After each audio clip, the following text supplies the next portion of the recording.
I turned 30 on a Tuesday, which felt appropriate. Nothing dramatic about it. Just a date that quietly insists you take stock. For weeks, everyone had been careful in the same way, too careful. My mother would hum when I asked. My sister would say, "You'll ruin it if we tell you." My girlfriend, Mara, had this grin she wore like a held breath. "It's going to be unforgettable," she kept saying. And every time she said it, she squeezed my hand a little too hard. I didn't need a spectacle, I'd said that. Dinner would have been fine. A cake from the grocery store. Being remembered without being managed. But the secrecy took on a life of its own, and I let it.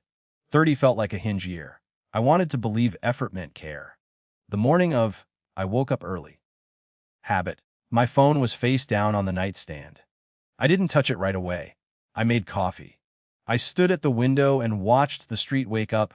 Delivery vans. A dog pulling its owner, a neighbor dragging bins to the curb. By 9, I checked my phone. Nothing. No, happy birthday, no inside joke, no, don't be late. By 11, I told myself they were keeping the surprise intact. By noon, I was hungry in a way that had nothing to do with food. I opened Instagram because it was easier than opening my thoughts. The first story was my cousin's, neon lights, a microphone, someone off, key and laughing. The next was my sister's, a table of drinks, foam spilling over, my mother clapping in the background. Then Mara's, her face flushed, hair pulled back, like singing with my friends like she'd always belonged there. The caption on my sister's post was cheerful, almost best party ever! Glad he didn't come, lol. I watched the stories twice, not to punish myself, to be sure I wasn't misreading them.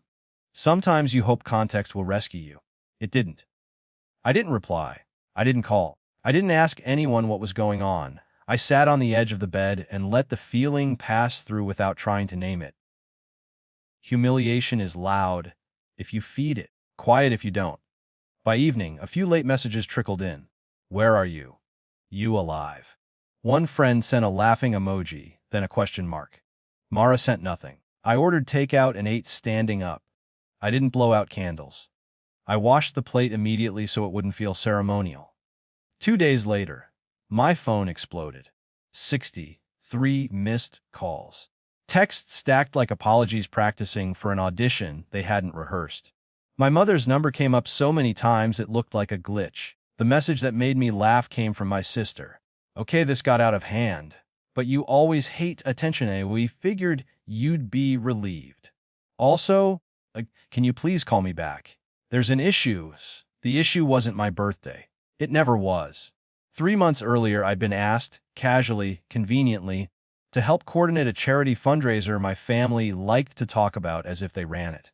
I worked in operations. I knew permits, vendors, insurance.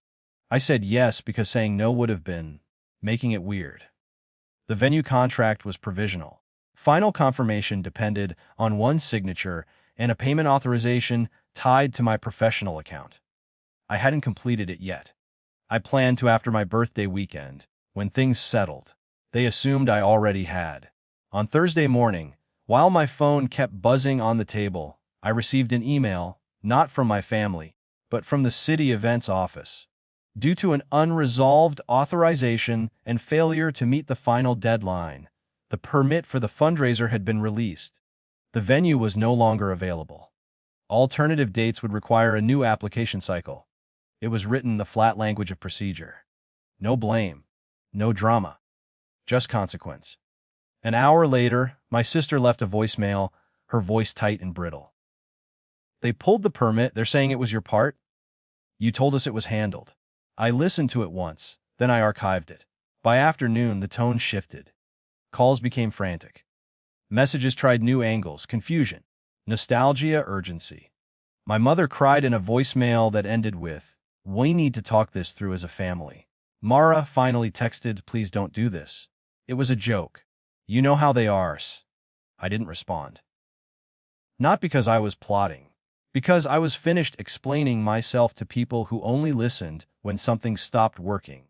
On Friday, the board chair of the charity, someone I'd met exactly twice, called me directly. He was polite.